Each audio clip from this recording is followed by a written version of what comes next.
back to the She Sells, He Sells podcast, where we are here to change the way you think about sales by getting you to look at it in a whole new way. Yes, we are. It's been a while since I was just we about to say, have been here together. This is like, who said you can't go home? I mean, who said? What? I don't know. We are home.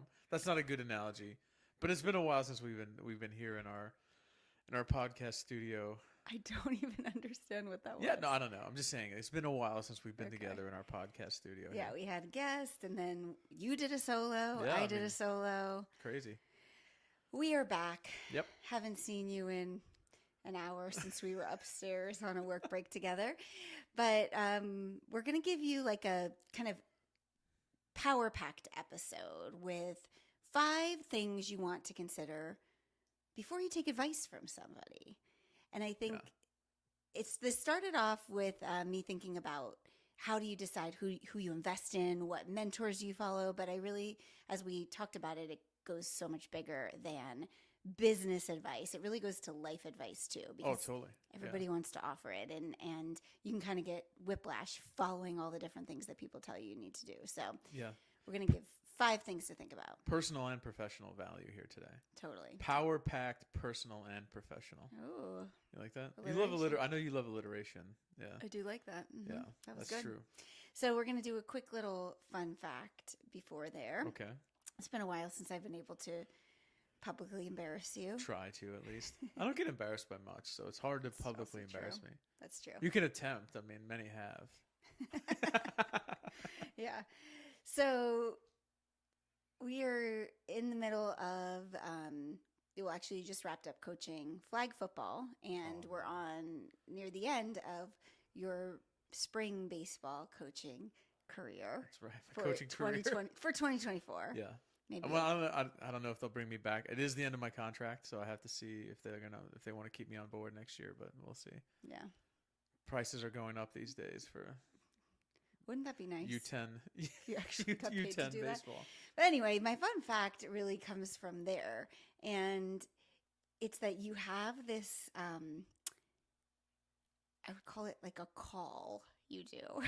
Oh, no. A call. A call. It's not like, how like animals have mating calls. This is like your coaching call. Like I'm a bird. So the girls come to some of the games when they're free, when they're able to. They're busy, yeah. And we noticed that as you were standing, you're usually standing like at first base, right around there, watching your guys bat or whatever. You do this thing where you have this whole new accent. You sound all of a sudden like this like countryman that just came from the fields. And, and you have this like thick, I guess it's a Southern accent. Oh. And you go, here we go now, here we go now, here we go now, here we go, here we go, here we go now. So bad. You do it, because I'm not doing it justice. I can't. So you are correct. I do have that. It's baseball. If anybody played baseball or softball, there's a lot of dead time in that game. It can be really quiet, right? Especially youth sports. So we try to kind of keep a little chatter going, keep the kids excited and focused.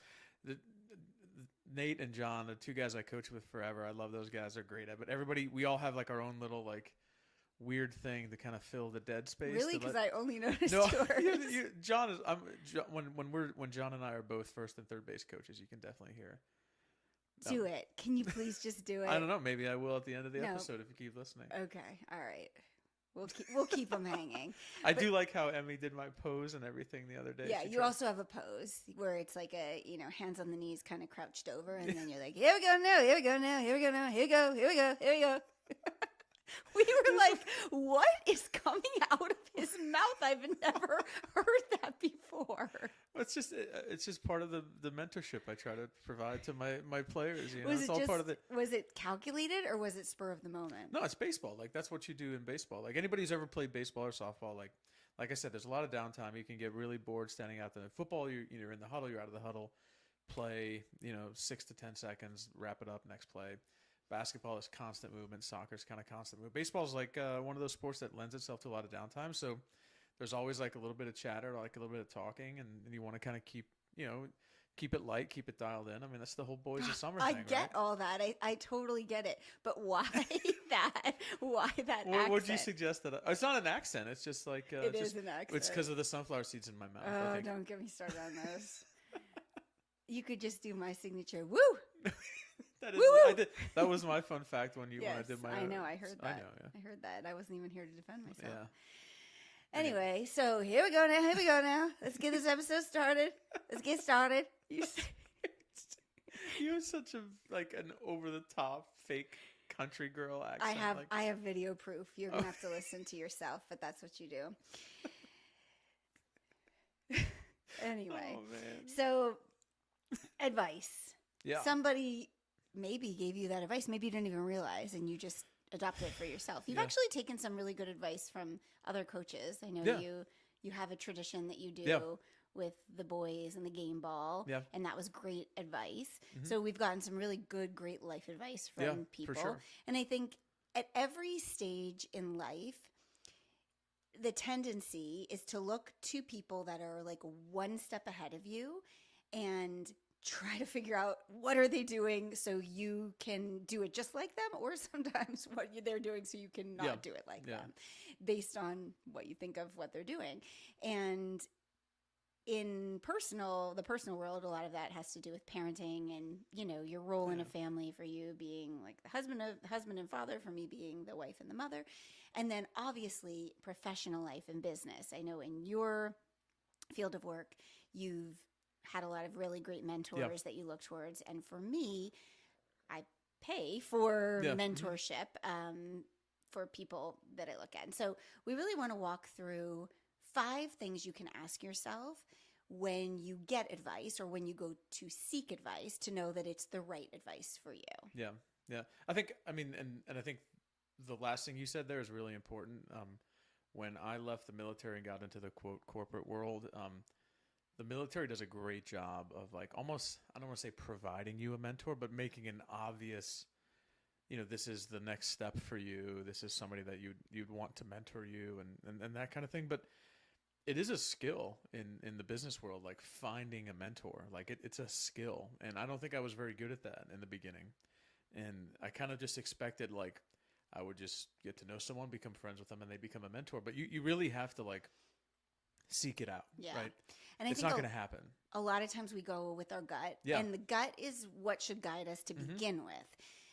So there are those people you look at and you're like, oh, I like them, I Yeah. vibe with Mhm. them, but then there's always more to Yeah, it. it goes deeper than that. Yeah. Yeah. And I feel like for me, I know we've talked about this before on the podcast, I've always been drawn to really guys that I work with that are a few years older than me, right?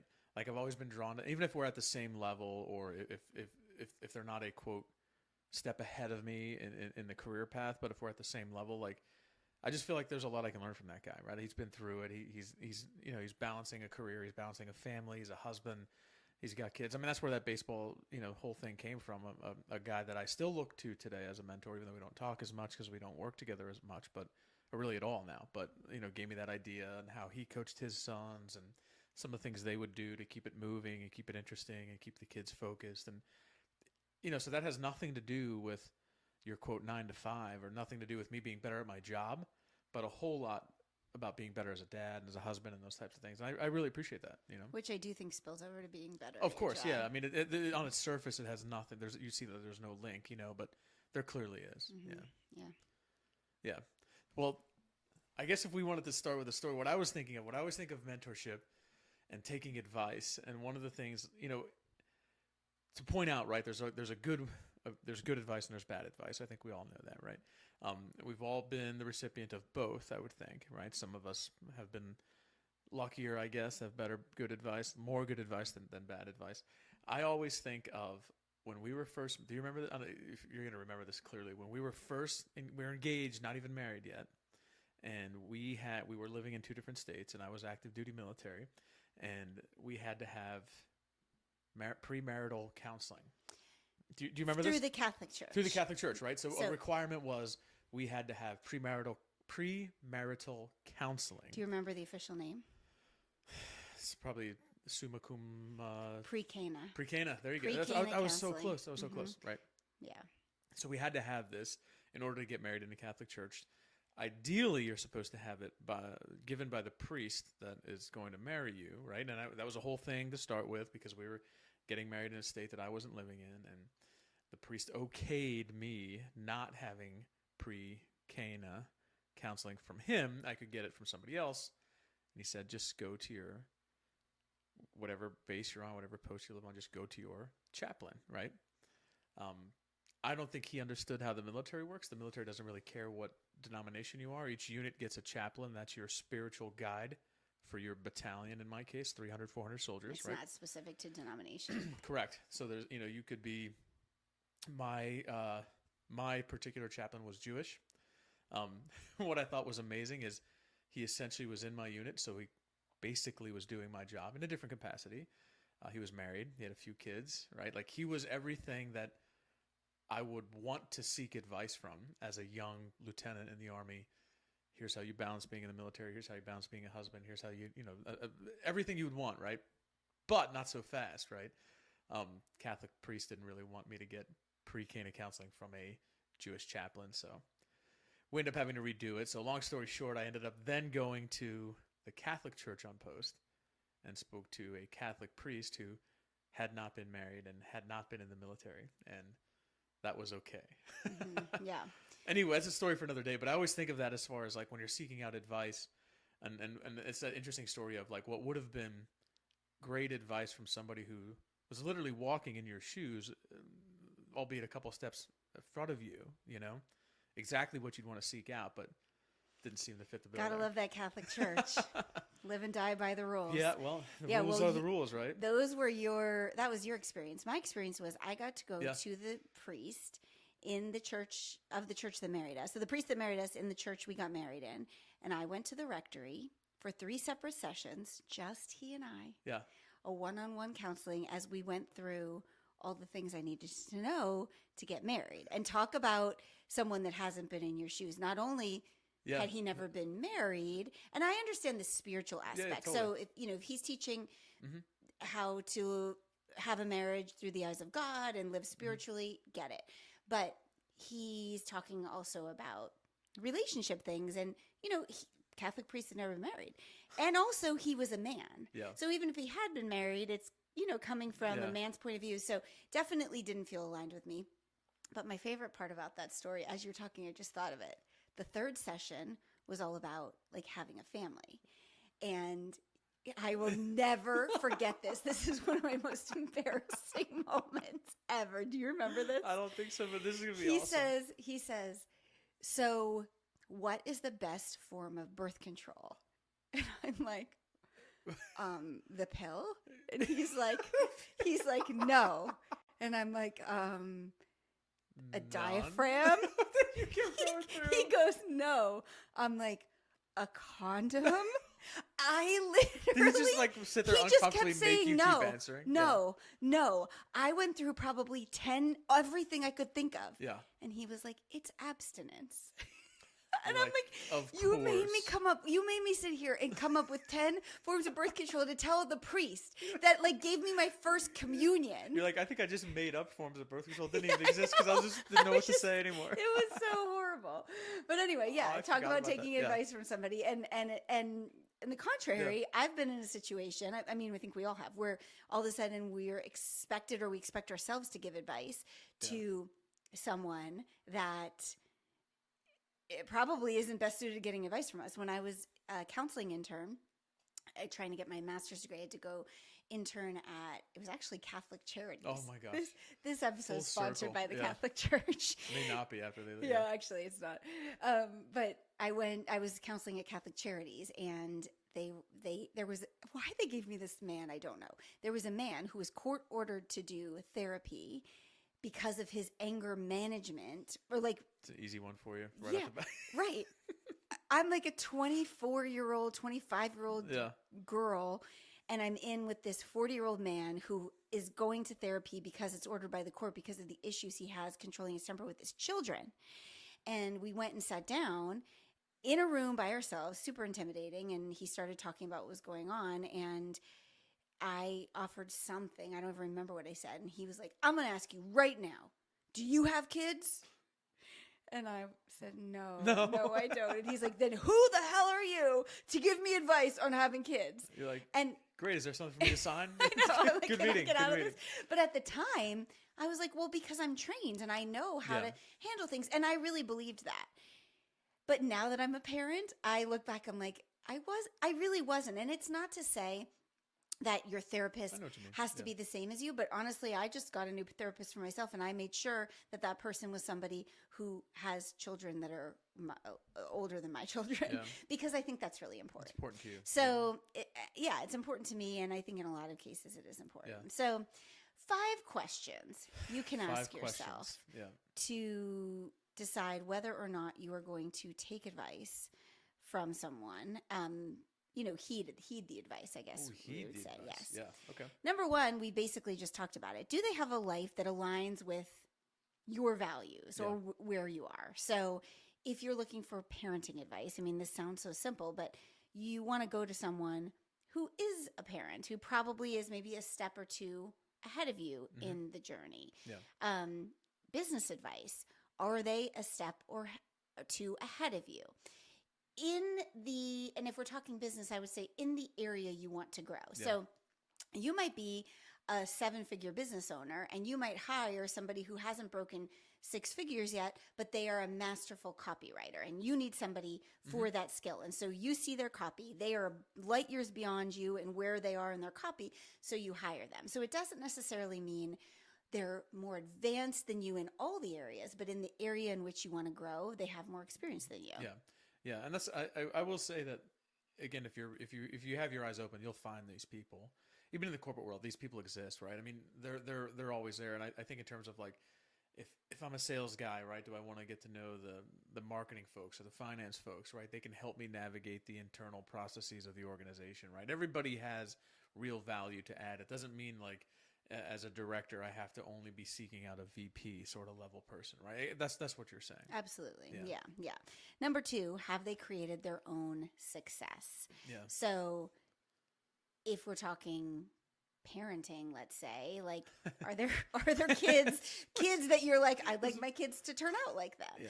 I'll never forget, actually, back in my first business, being at a Stella and Dot event and meeting this woman, and she had teenagers. Our girls were little at the time. I don't even know if we had Bennett, and she was talking all about, raising teenagers and all the things you needed to do. And then I went home and I friended her on Facebook, and all she did on Facebook was complain about how horrible her teenagers were. And I was like, okay, lady, I'm not necessarily going to follow your advice, because it doesn't seem like you've created your own success in this area. Yeah.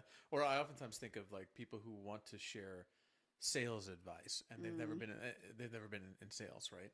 And that's sort of one of those things that is a little bit of a pet peeve of mine, because you and I both have spent so long in this space, in multiple different roles. I feel like there are a lot of folks who will be like, here's what you got to do. Like, well, you've never led a customer conversation that way. You just don't have the experience to do it. And I don't think people come at it from a bad spot. I think they're trying to be helpful, right? And they can help some people that maybe are at a different stage than them. And there's plenty of people that can help us that are beyond us too. You just kind of have to find the right fit. I think it's interesting with pitches, which I get in my inbox all the time, many pitches for the podcast, for people that are going to help us grow the podcast by 50,000 downloads a month. Lots of pitches on, I'm going to help you with your social media. I'm going to help you with your copywriting. And then I go to that, I go and look, and I'm like, not even social media I don't even look at followers, because that's not even really a real metric anymore. I look at engagement. I look at their content, and their content sucks. And they're telling me they're going to help me with my social media. I'm like, I would never follow your advice. You haven't created your own success. I agree. Yeah. Yeah. Especially in social media. Especially in the social media aspect. For you. Yeah.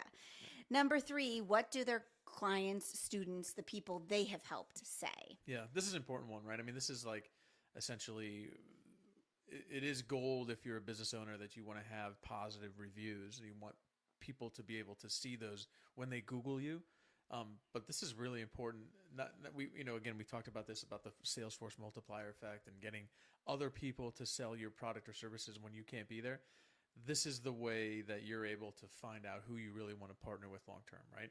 If I know a friend of mine just worked with this business coach, I'm going to reach out to him and say, hey, what did you think? Like, what was really valuable for you? Did you feel like the material was effective? Did you feel like she was accessible? Whatever it was, right? Whatever it might be, whatever specific questions I have, particularly if it's not something that person is, feeling like they're having to type to fill out a form to put a Google review in, right? Yeah, absolutely. If you're catching them at like a moment of honesty. Yeah. And I think what's interesting is if you're listening to this, you can listen to it as taking advice, but you can also listen to this as like what you need to do to be seen as the expert, to be seen as the trusted person. So case studies, client testimonials, reviews, so important. Yeah. I think of, on Amazon, Ava was looking for a dress and we were sending each other links. She was kind of told me what she wanted, so I was helping her look for things, and she'd send me something. I'm like, well, did you look at the reviews? Because you look at the reviews, you look at what the dress looks like on real people, not just the AI generated model and what it looks like on them, So you want to go look at how did this show up in other people's lives. So you want to pay attention to that as well. Yeah. Yeah. Number 4 is, are they a master of one thing, or are they proclaiming to be the master of everything? This is my pet peeve. I know. This is a pet peeve of mine when everybody like if on a resume everybody's a master of everything, or everybody claims to be proficient at everything and they check all the blocks. It's just not possible. Like it's just not possible. And I think most people get to a certain stage in the game, whether it's as a parent or as a business person or whatever it might be, they get to a certain phase in the game where they're no longer fooled and impressed by that, right? I mean, maybe I got there a lot longer than a lot earlier than normal people do, and I sort of got jaded by the whole thing. But this idea that they're a master of people, someone's a master of everything, and they can teach you everything you need to know about corporate finance and sales and marketing and social media, like it's just unlikely. Yeah. And I think as you get older, the flip side of kind of being the consumer, when you're younger and more green, you feel like you have to. Mm-hmm. So you feel like you don't want to say, well, that's not really my thing. Because people have been taught for so long, if you want to sell more, cast a wide net, right? So how am I going to get more customers? I'm going to proclaim to be super valuable at a million different things, because the likelihood of me acquiring a customer who's looking for a certain niche is higher when I offer a million things, right? Like SEO, right? Search engine optimization. You're going to put everything in your profile because you want your name to pop up when somebody Googles something. Yeah, it's so funny you said SEO, because I actually just got off a coaching call and we were talking about taking email newsletters and turning them into blogs. And somebody's like, well, that's good for SEO. And, can you talk about SEO? And I said, no, I can't actually talk about SEO. Like, I know what it is. I have a general concept of that, but I am not your expert on SEO. So and that, I think, then it's back to, we did a whole episode on saying, I don't know. Why I don't know is really powerful. That shows like, okay, they're not trying to just BS me and make me think that they know everything about everything. That's not their thing. So if that's not their thing, the thing that they say their thing is must really be it. Goes up in your credibility goes up. Yeah. And then the last thing, and I think this is really overlooked in the business coaching space, can they teach and not just tell? So there are a lot of people who have created a lot of success for themselves, and they're amazing and they can do great things, and then they go and try to sell their expertise, but they don't know how to package it and teach it. And there's a difference between having the success and being able to teach the success. And this is one thing that I know my counseling education background and my health education background helped me with a lot, because I learned a lot of teaching methodologies, and I learned how to present ideas. And I know that's made me a better coach, because it's allowed me to understand how to teach people. Yeah. So I think making sure that they have success for themselves, but that kind of goes back to number 3, seeing what other people say. Can they teach it as well? Well, I think one of the things I live by is try to oversimplify everything as much as I can, right? And I boil this down to, it's just a different skill set, right? Teaching and doing are 2 different skill sets. Just like, if you're in the business world and you're talking about, you've got a handful of excellent sales reps in your company, that doesn't necessarily mean that those folks are going to be great sales managers. It's a Right. different skill set, right? You can go out there and do it and crush your number every quarter, year over year for a long period of time. You put that person in charge of an 8 to 10 person team, and it sometimes doesn't work out, right? Same way you would with some of the greatest professional athletes of all time turn out to not be the greatest coaches, right? Because they just say, well, you just do that thing, you just do it, right? And most people can't do that thing, Yeah. right? Yeah, I found that so interesting because I didn't really realize that a lot of coaches weren't like professional players. Some of them weren't even college players. Like, Yeah. right? Like My- I've asked, I've always asked you, like, who did he play for in college? A coach, and you're like, I don't, nobody big if he did, Yeah. but he's a great coach. Yeah, no, absolutely, and I think there's that's becoming even more and more prevalent in this day and age. I think we had some folks that on our staff when I played in college that, well, a lot of them certainly didn't play at big time places. You're not talking about like a Big Ten or an SEC school, but they know the game and they know how to teach the game, which is a much different thing than being able to play the game. Absolutely, yeah. So those 5 things, you want to recap them real quickly? Yeah, you ready for this? I'm ready. All right, so the first question is, does this person live a life that aligns with my values, right? And very important question, and I like that you put it number 1, so good job by you. Oh, it's a thanks. value-driven thing. No, it's a value-driven thing. Does this person leading the type of life that I want to lead, right? Number 2, have they created their own success? Or are they a rise and grind bro who, got $1 million loan from their mom and dad to start a business and made themselves the CEO? Oh, triggered. Just kidding. Hashtag triggered. Just kidding. No, but have they charted their own path? Have they created their own success? Number 3, what have their clients and students said about them? We talked about those reviews, but also in an absolutely honest moment, what would you say about somebody that you had the opportunity to work with? Number 4, are they a master of one thing, or do they proclaim or purport to be a master of a million different things? That's my pet peeve. The last one, can they teach and not just tell? Can they actually help you achieve the success you want, or can they just show you the successes that they've achieved? Yeah. I think those are 5 great questions that I came up with. Well, I think I helped. You did help. I think I helped added a little bit. You added some like context Yeah. and layers to Yeah. it. Well, now that we're at the end, there's 2 things that we need to do before we leave. Number 1 is really the idea for the episode came about because I am a part of an online summit. Do you know what that is? I know what online means. I know what a summit is. So an online summit, do the math. it's called Cut the Confusion. So this great business coach, Liz Block, came up with myself plus 27 other people, and she did interviews. And really, they're all 6 or 7 figure business owners. It was pretty stringent guidelines to get in. You had to say how many people are on your email list. So these are not people that they're masters of their craft. Yeah, it's not just any Joe Schmo or Jane Doe off the street. But they are interviews talking about what business actually looks like. And I think I always, when I see parents with older kids and these kids seem great, I'm like, tell me everything. Like, Right. I want to know, what does your house look like from sun up to sundown? What do you guys say? What do you do? How do you handle situations? I want to know everything. Same with business. When I see somebody running a business and they do it in a way that I aspire to do it, I'm like, tell me everything. And so that's really what this event is. And the cool thing is it's totally free. So we're going to put the link in the show notes. When this airs live, you'll be able to get to it. Would love for you to go sign up. You get access to all the interviews. It's free. You can watch when you want. So it's kind of like a no-brainer to do it. Yeah, I'm in on the summit. I think I'm gonna listen in. Okay. Hear what you have to say. Yeah. I want to know about growing my email following. You should. I know I don't have a very high email following. Not your own personal brand. You don't. No. But through my brand, you do. Through you. Yeah. I just ride on your coattails as far as It's okay. as that part goes. That's all right. You do our laundry, so I'll allow it. I'll allow it. Am I leading a life with laundry that aligns? You with also Yeah. do something that we cannot leave this episode without. Oh, So no. number 2, you've made it. You promised. I- It's time for the baseball coaching call, brought to you by Brian Dempshire. It's not a call. It's a coaching call. Let me paint the picture Okay, here. okay, Imagine you paint got a 9-year-old who's probably maybe a little bit nervous, stepping up to the plate here to get in the batter's box.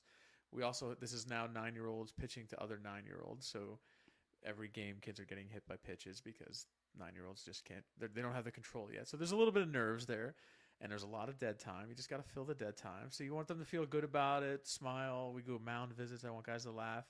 So we always give like a, hey, here we go now, but not yours, not yours. Here we go now. Take a crack, get your cuts in there. Here we go now, here we go.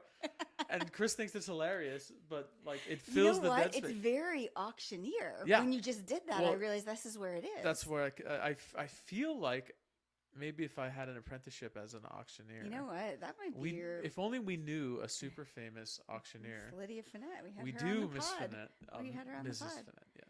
But no, it is that. And I think John will say, not yours, bud, not yours, not yours. Not yours, pick one. Yeah, he says, not yours, not yours, pick one you like. Here we go. Yeah, but not in the same voice. Yeah, he does. We all do. It's your baseball voice. I want to know, for those folks who have played baseball and softball, like, what is your baseball and softball voice? Okay, well, it's the ultimate sport that lends itself to that kind of stuff. But you saw me in the batting cages. Clearly, I don't have a baseball or softball voice. I don't have many skills in that arena. But you clearly do. So thanks for giving it up to us. Now everyone can lay their head on their pillow tonight and sleep soundly because they've heard the voice. And if you're looking for a mentor on how to teach you the baseball chatter, hit me up on the gram. I'll do whatever I can to help. You're actually a very good coach. I'm teasing you. Feel like you had to put that I'm teasing you. No, it's true. You are a really good mentor to the boys, but you're like a very good coach outside of the skills, but just like giving them a good experience. I'm glad you think that. Thank you. Yeah, you do. And just your little cat calling is even better. All right, on that note, thanks for joining us. We hope you enjoyed this episode.